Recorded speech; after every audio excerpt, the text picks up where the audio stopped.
Well, good morning, John. Thank you for coming to the Life After Business podcast. Thanks for having me, Ryan. So why don't you just give our listeners a little bit of a rundown about how you came to where you are today? Yeah, so I've been involved, I guess, in four companies that I've exited, and learned, I think, in that process, this sort of drivers of company value, both from the standpoint of things that I'd made the mistake of. I used to run a design and graphic design studio, and was kind of focused on revenue as our number one driver. And what I soon learned that, when it came to selling that company, revenue was not the most important factor. Really, how dependent the revenue was on me personally was a big factor, and in fact, it really deeply depressed our value as an agency. Later, I went on to build a market research company. And again, I learned an important lesson about the power of recurring revenue. When we first went to sell the business, it was a project-based business, and it didn't garner the kind of multiple that I was hoping that it would. And then over time, we transformed the business into a recurring revenue subscription business, and then ultimately sold it to a public company in 2008. Based largely on the fact that there was some recurring revenue, or at least in part that was a major driver. So again, but both by making mistakes, I think I've sort of learned a little bit about what drives company value, and try to institutionalize that, or document that in the Value Builder system. So that's kind of me in a nutshell. So after you sold to the public company in 2008, what did you do? What was the first thing you did afterwards?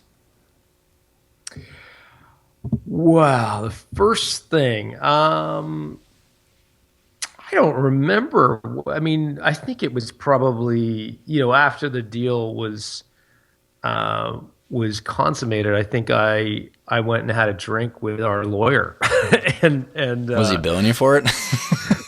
probably. I think we had a celebratory, drink, and then.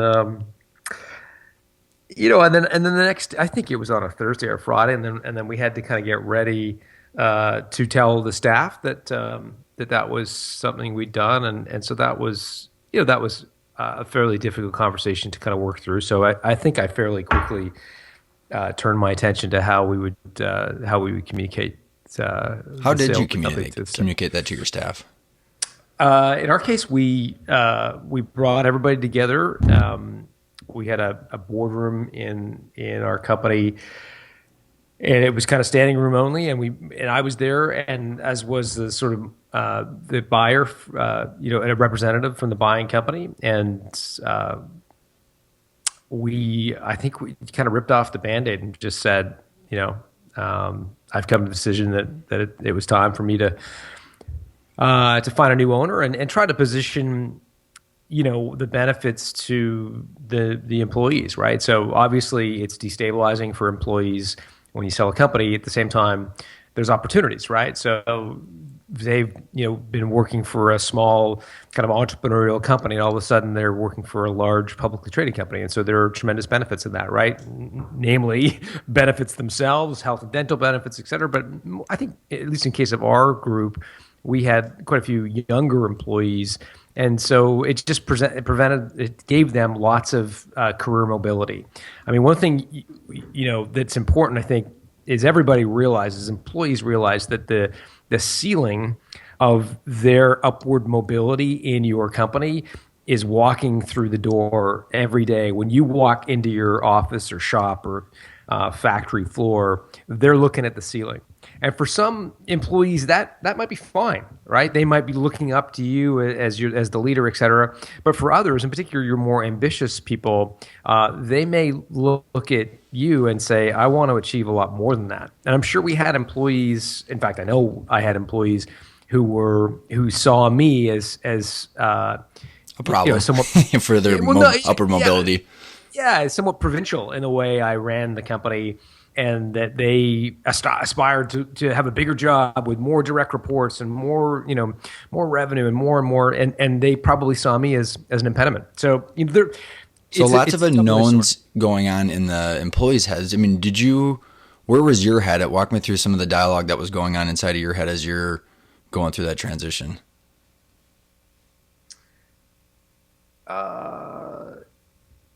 I mean, I think,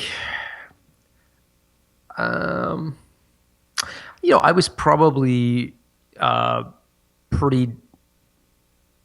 I was on to the next thing, to be honest with you. I mean, I think I was, um, I'd spent so much time focusing on the team, the employees, the company, building that I think part of me was like, um,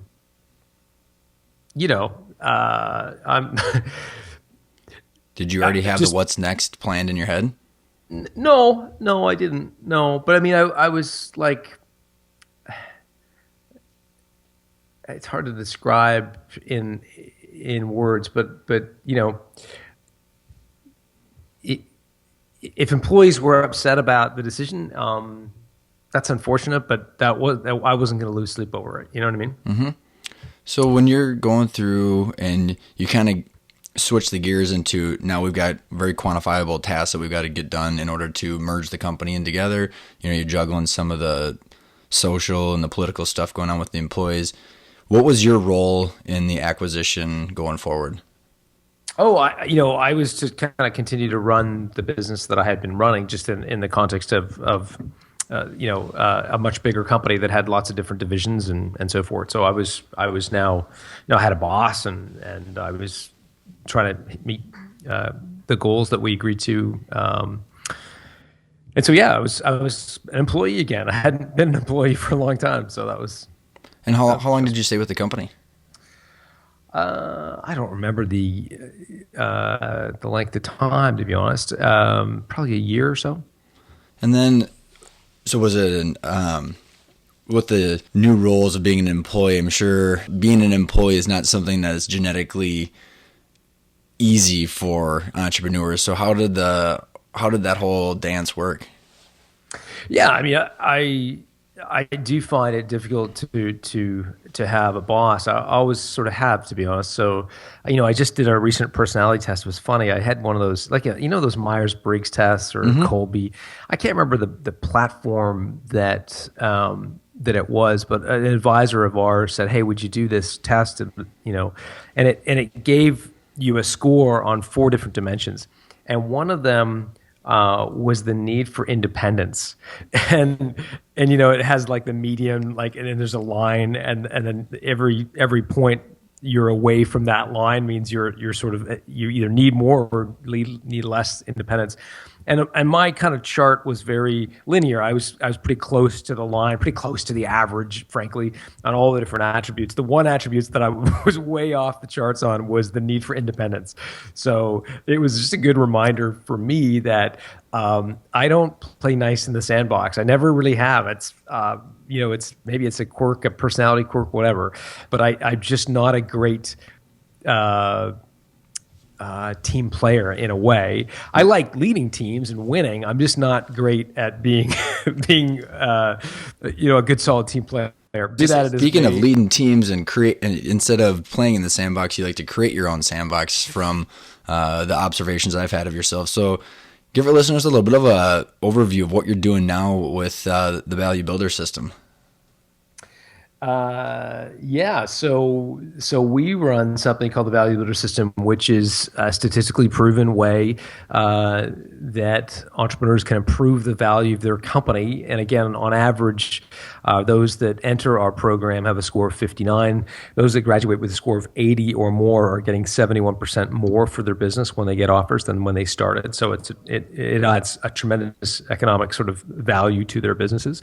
We license that platform to people like yourself, Ryan, where you are using it with the business owners that you work with. So that's our business model, and it's a software package that people access, and it's an exciting business for sure. Well, and for our listeners, the Value Builder system is the research and the resources that I was finding as I was looking into value building and exit planning. And one of the unique things of John's research is 20,000 businesses have gone through this assessment. So John, can you give us a little bit of an overview, like where do those 20,000 businesses come from? And then how long did it take to aggregate that information? Yeah, so you're right. It's more than 20,000 business owners now Wow. have used the Value Builder system, which is exciting. They come from mostly Commonwealth countries, anglicized countries, so United States, Canada, America. America and United States is different countries. United States, Canada, UK, South Africa, Australia, New Zealand, and it's taken about 3.5, 4 years to amalgamate that user base, and we analyze it every quarter. We look at basically statistics. We take all of the users of the tool for the quarter, and then we compare them on a number of different metrics. Last quarter, for the quarter ending March 31st, 2016, for example. We looked at average multiple being offered to business owners, and it settled in, I think, around 3.6 times pre-tax profit. And for some people listening to that number, they may be like, wow, that number is really low. And again, remember that's average over thousands of users. We have outliers, right? So we have a group of our users that achieve a score of 80 or greater. And those business owners are getting offers, I think it was in the neighborhood of 6.2 times pre-tax profit last quarter.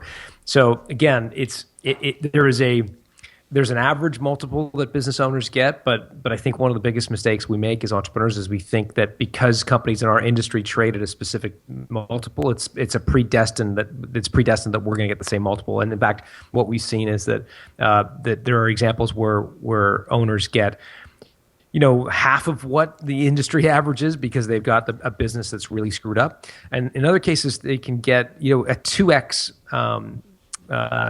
bonus or premium, if you will, on what other people in their industry get because they've got some of the things that we talk about in the Value Builder system. That, the business isn't dependent on them personally. And you've come up with 8 key drivers. Fans. After analyzing all this data, you've come up with 8 key drivers that have the direct impact between the 3.6 and the 6.2, correct? Exactly. Yep. That's right. That's right. So go ahead. No, sorry. Go ahead. I was just going to say it's things like obviously it's things like revenue, right? That's a no-brainer. The larger companies get better offers. Growth potential is really important as well. How you can demonstrate to a buyer the opportunities that they have to grow your company is important. We call something called hub and spoke. It refers to how dependent your business is on you personally. That's a detractor from your valuation. Another one is the Switzerland structure.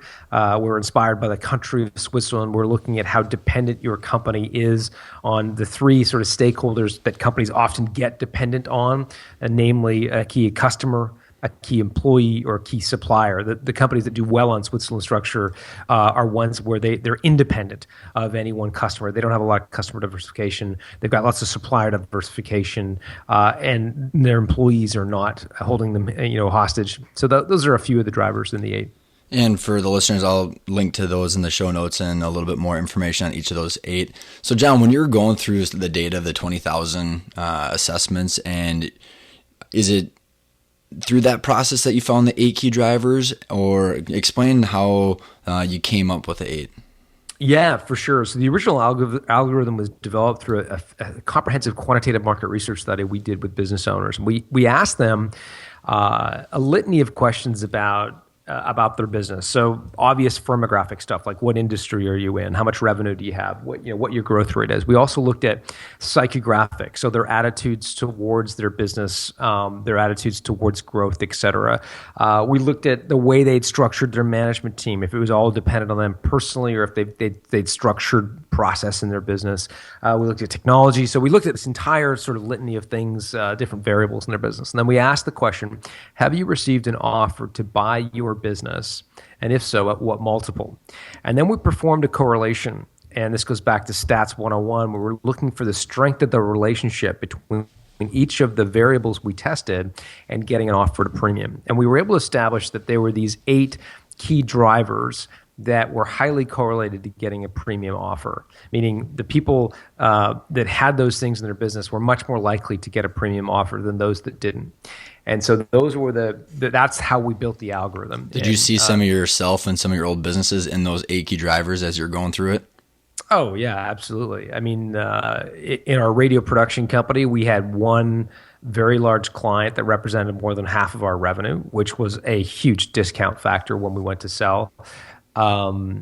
as I mentioned earlier, in the ad agency, I was personally too involved, and that hurt us. In the quantitative market research business, we developed subscription-based revenue, which was a tremendous bonus. It helped our valuation enormously, among other things. So yes, definitely, I could see some of our mistakes and a couple of things we got right play out in those stats for sure. So I want to bridge the gap for our listeners, because you went from selling your business and working for the acquirer for a little bit.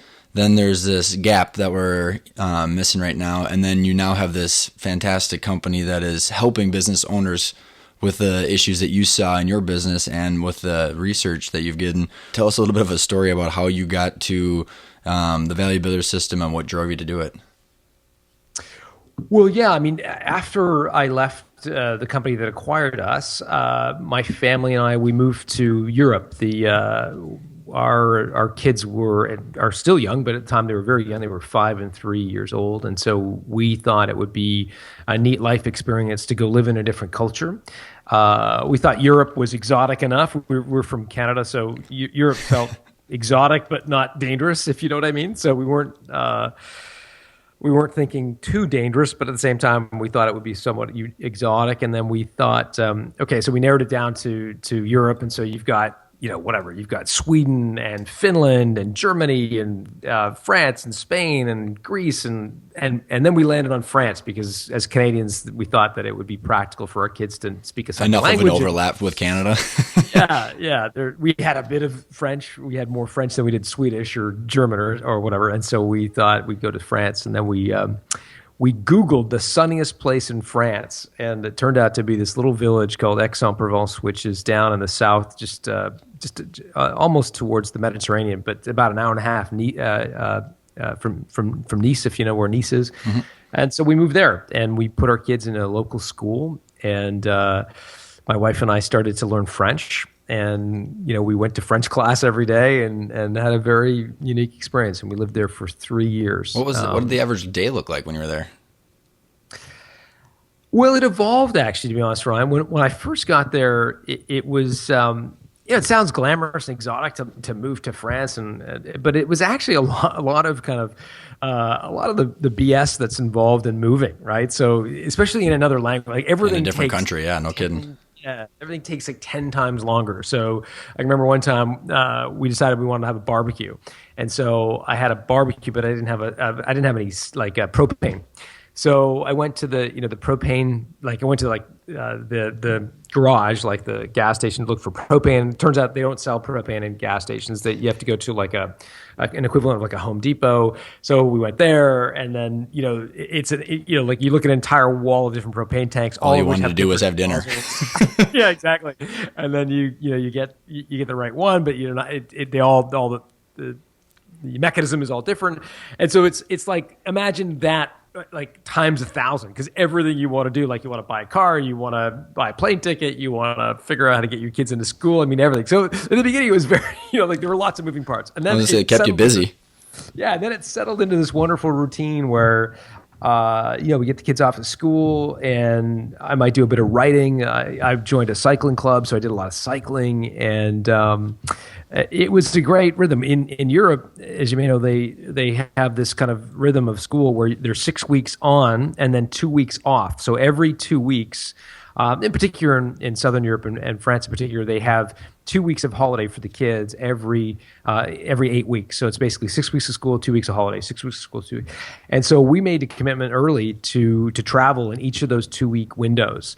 And so we traveled all over Europe with the kids, Barcelona, Italy, England, Wales, Sweden, Switzerland. I mean, the whole works, the whole continent. Yeah, and it was an amazing life experience. So I would highly recommend it. And bringing this back to the topic of exit, I think we are, as entrepreneurs, in a very unique situation. If you think about virtually any other sort of high performing career, whether it's you're a corporate executive, you're a lawyer, you choose to be a doctor, it is very difficult to step off the hamster wheel and take a 3-year break. I think that is one of the tremendous benefits of being an entrepreneur, is that you can literally step off the hamster wheel. The skill set of being an entrepreneur, being able to identify a unique gap in the marketplace, being able to assemble a team to sort of address the gap, raise money, sell the product,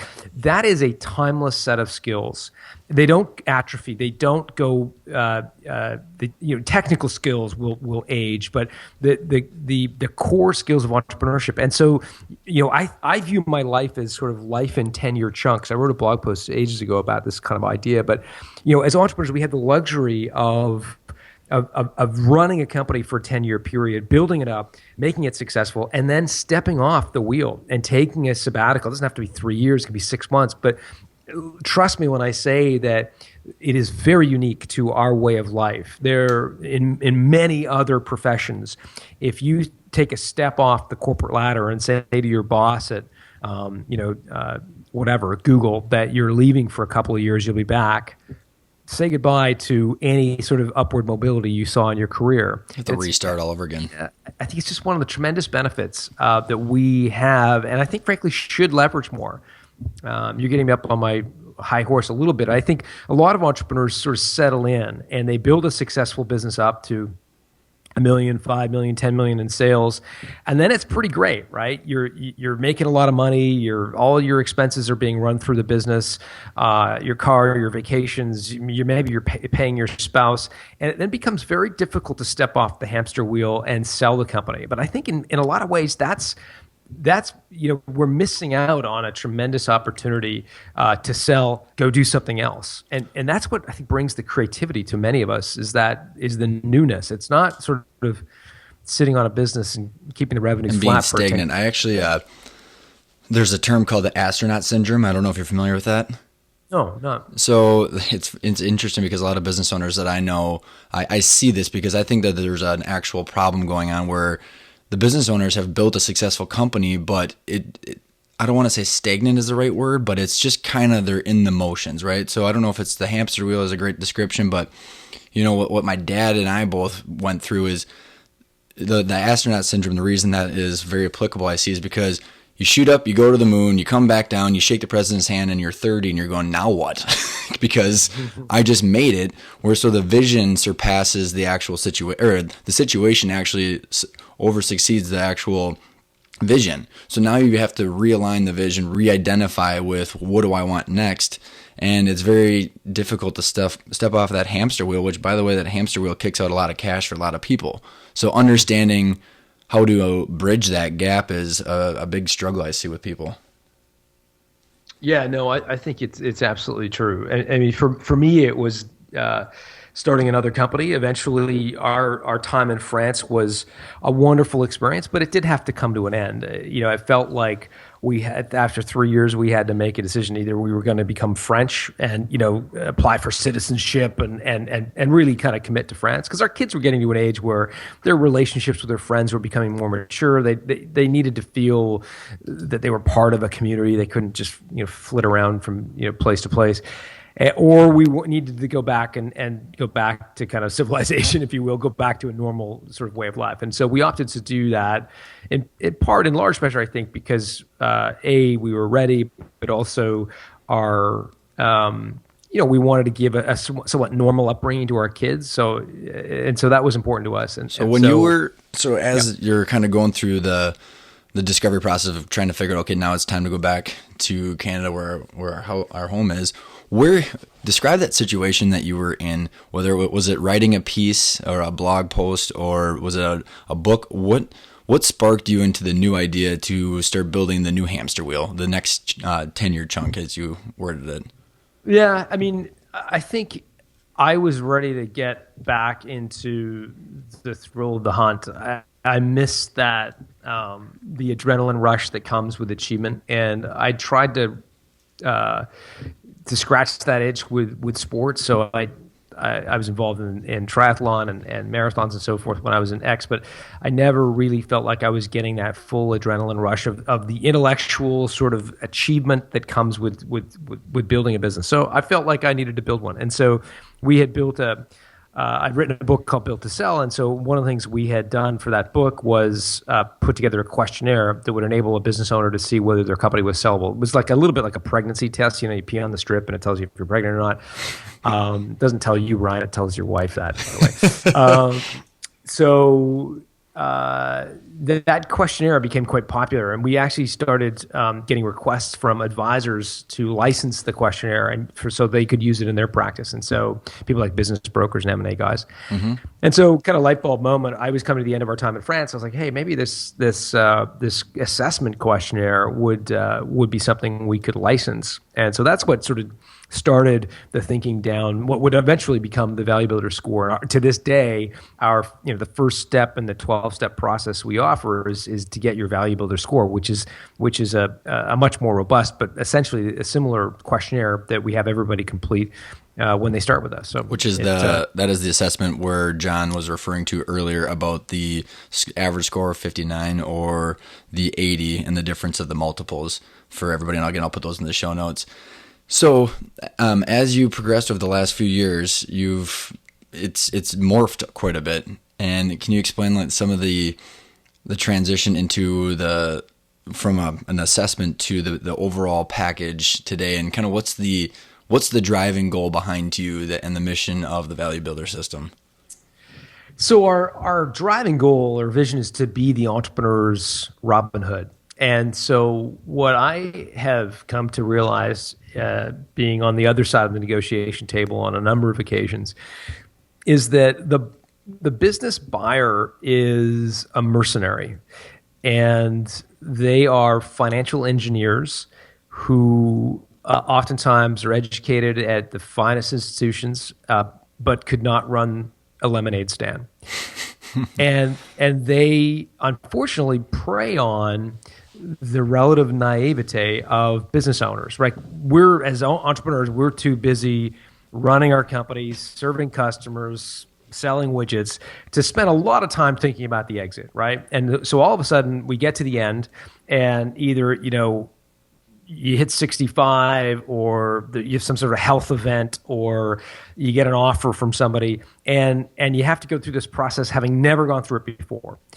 And it can be quite hard to negotiate the sale of your company. And so what we're trying to do with the Value Builder system is educate entrepreneurs to sort of level the playing field, to get the power back in the hands, so at least the entrepreneurs have a fighting chance to get a decent valuation for their business and get decent exit terms. I mean, I can remember when selling my last company, we got an offer from a private equity firm, and the offer was, hey, we're going to buy 50% of your business, but we want you to keep an extra 50% in. We want you to hold 50%. They want you to have skin in the game. Yeah. We're going to, give you, I can't remember the valuation, but it was a very kind of, average multiple that we were being offered. Not something that you're overly excited about. No, and so the promise they were making as a PE firm is, hey, but we're super smart. We're going to really help you scale this business. And this is telling a guy who's been working 60 to 80 hours a week trying to run it himself. So all of a sudden my back is up a little bit, saying, okay, so what do you know as cocksure MBAs that I don't know, that I've been doing this for 10 years? Please help me understand this. So I pushed them and I said, okay, so who do you think we're missing? Who do you think we should go sell to that we're not selling to today? And the guy kind of scratched his head. Again, he hasn't given it much thought. He spent more time polishing his presentation than he has. He's got to give that deal to his boss. Yeah, and he says, oh, well, we think you should sell to sports teams. And, at the time, we were in the business of selling, very deep technical data to business-to-business marketers, technology companies, telephony companies, banks, basically. And here's this, frankly, I can't think of a really polite way of putting it, but here's this guy who is off the top of his head saying, oh, we should go sell to sports teams because they're, looking to grow their businesses. It was the most asinine thing I've ever heard. And I was like, so you're somehow going to buy my business for next to nothing. You're going to inject this brilliant thinking that is completely idiotic and then we're going to go sell for some huge astronomical multiple down the road, and I'm going to have my second bite of the apple. They are so happy and clean. And so I was like, no, thank you. But again, I had been through the process a few times, so I was a little bit aware of what the PE firms, but that I had the luxury of knowing that. A lot of entrepreneurs go through that, hear the sales pitch and say, oh yeah, I get to keep half my equity and you're going to go sell the other half at some astronomical multiple. And they have no idea the kind of clauses and papering that these companies do, basically to have all the cards in their in their, and then use it to just hands. constantly drive down, because they're the ones that can tear apart financials and cash flow statements and then tell you how much your business is quote unquote worth. We actually went through something similar. A PE firm out of New York came to us, similar proposition. We were supposed to write. We spent $40,000 in writing a SIM, which was essentially a strategic business plan that I wrote, gave to them, and then they, quote unquote, couldn't come up with any buyers, so then they just disappeared. So completely just tore up a big check because they were on the hunt for the next deal. Yeah. Yeah, there's all kinds of other examples like that. Venture capitalists are renowned for putting deals together, which basically eliminate and have the potential to dilute entrepreneurs founding next to nothing. I mean, Michael Arrington, before he sold his business, and it's escaping me right now, it'll come to me. He had a company where he completely, basically lost. They sold it for $32 million, and all he got was quote unquote enough to buy a Porsche.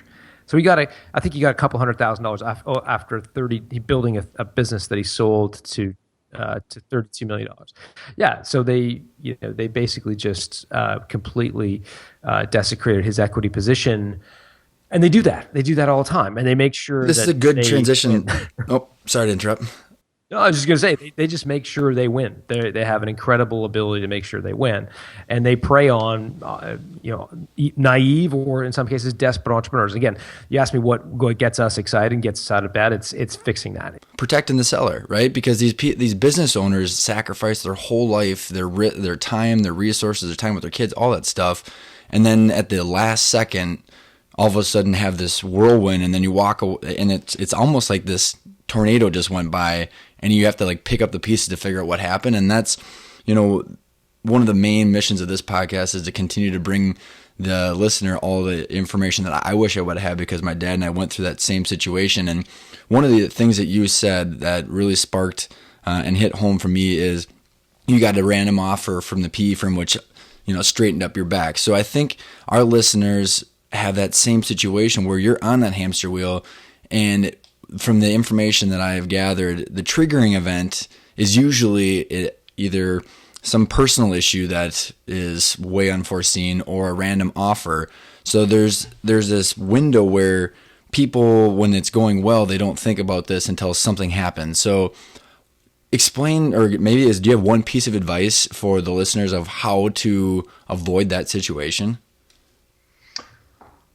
Yeah, I mean, it sounds trite, but do it sooner than you think is natural. I was just interviewing a guy for my podcast yesterday, and he said timing is everything, and he was in the media business, and he sold long form advertising to infomercial folks, and he had built his company up, got it to 70 million in revenue, and kind of had the sense that they were coming to the end of a cycle, and so he sold it in the fall of 2007.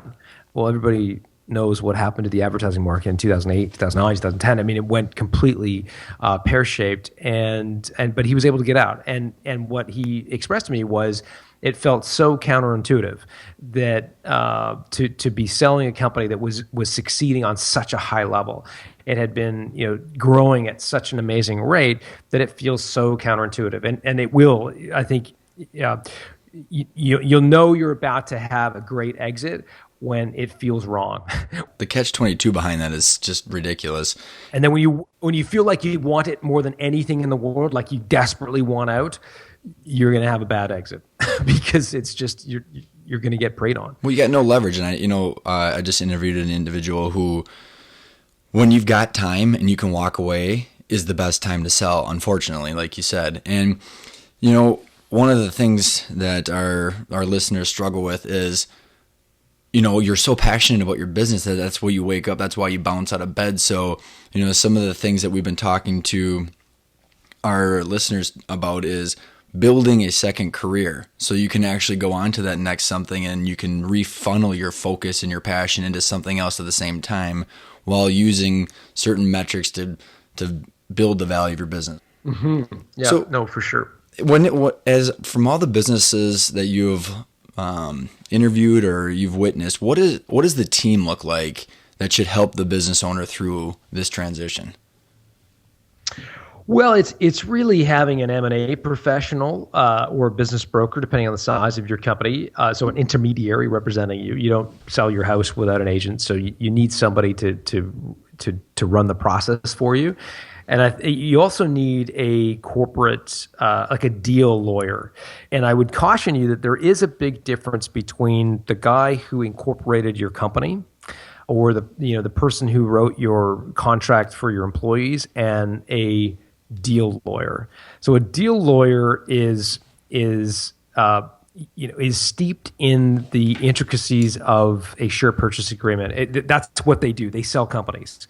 And it's very rare that the person who sells companies is also incorporating companies and writing HR policy. It's just not done.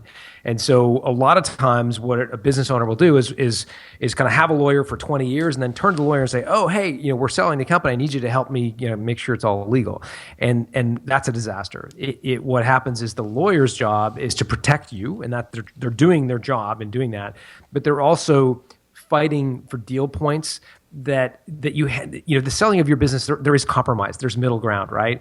And so you need a lawyer who understands that, hey, you're not going to win every battle, that some points the choir is going to die on that hill for, and you've got to have somebody who understands that selling is a give and take. It's not just if you use the lawyer who incorporated your company, you won't get the deal done because their job is to ensure they protect you at all costs. And so you're going to have reps and warranties they're not going to agree to, an escrow they're not going to agree to, wording in the agreement they're not going to agree to, and the good deal lawyer will say all these things are not what we want, but if we want to get the deal done, I'd suggest we give on this point, die on the mat on this point, and so there's a give and take, and again, it's an art, and so you want a deal lawyer, you don't want a sort of run-of-the-mill lawyer who does lots of different things because they're not the right person. Yep, and that's a good point. And for our listeners, to piggyback on what John just said, is making sure that those professionals too are typically on the sell side, or that you're making sure that they're on the sell side so they're not actually working on another buyer's behalf. And also, when a lot of our listeners, John, are what we call the freedom fighters, or the people that have built a business that have been in it for a long time that are trying to transition out of it and have, generally decent relationships with their CPA or their attorney or their banker. And one of the things that I heard on an M&A panel recently coming from all those professionals is that, if they're the typical, corporate professional in those different areas, they're also working themselves out of a client. So there's something to be said about having the deal person who understands what that give and take looks like. So that way you're not giving up too much because you just want to get the deal done, and or not giving enough because, a professional might want to keep you as a client depending on the situations. A couple more questions because I know we got to run here pretty soon. In your perspective, what does a successful exit look like? I think a successful exit is where the entrepreneur gets a fair, market value or premium over what the market value is. So there's an economic event that happens that they are happy with, that they feel like they were treated fairly, and that they have something else to go to. In our case, it was planning a trip to Europe and going to live in another culture for 3 years. In your case, it might be starting another business, writing a book, getting involved in philanthropy, whatever it is. But I think we all know people who sort of live in the golden years, back in the good old days when I owned a business, I had prestige, I had whatever their perception of what those days were like, and I think that's living in the rearview mirror. And I think it's you've got to go. least maybe I'll speak for myself. I need to have something in front of me. I need to have a goal. I need to have a new thing to sink my teeth into. So I think there's a practical reality, Ryan, where it's like, hey, you got to get a decent multiple for your company. And maybe that's not a Google-like multiple, but at least it's a multiple that's at least fair market rate or better. And that you go right off in the sunset and do something else. Great. And then what's one piece of advice you'd leave to our listeners? Yeah, I mean, at the risk of repeating myself, I think it would be to do it sooner than later. If you are entrepreneurial and you get that sense that you enjoy the building, the creativity, the winning, and the management doesn't excite you, don't get lulled into a sense of satisfaction because you're pulling in $500,000 a year and you got all your expenses paid for and you're living high on the hog. Those that complacency that can set in from living relatively high on the hog, I think it detracts from, I think, your quality of life. And I think if you've done it once, there's nothing to suggest you won't be able to replicate it again. Those skills there is no half-life on entrepreneurial skills. I believe they are with you for life. And so you can apply them to the business you're in today, but you can also go, if it's reached a plateau beyond which you can't grow it, someone else will inject some enthusiasm for it. So let it have wings and sell it, and go do something else. I love that. And there's a book called The Happiness Advantage by Sean Acor, and his definition of happiness is like one of the sweetest ones that I've seen, where it's the joy you experience in the pursuit of your potential. So when a lot of the business owners that I know, that when they hit that potential and they've already kind of accomplished it, it's trying to figure out how to redirect, and then, like you said, constantly be in that pursuit. So I have very, very good advice. Where can everybody find you today? Valuebuilder.com. That's where you can learn about the Value Builder system. You can get your score. And if you want, I'm on Twitter. It's at John Warrillow, and that's spelled WARRILLOW. Well, thank you so much, John, for coming on today. Thank you, Ron.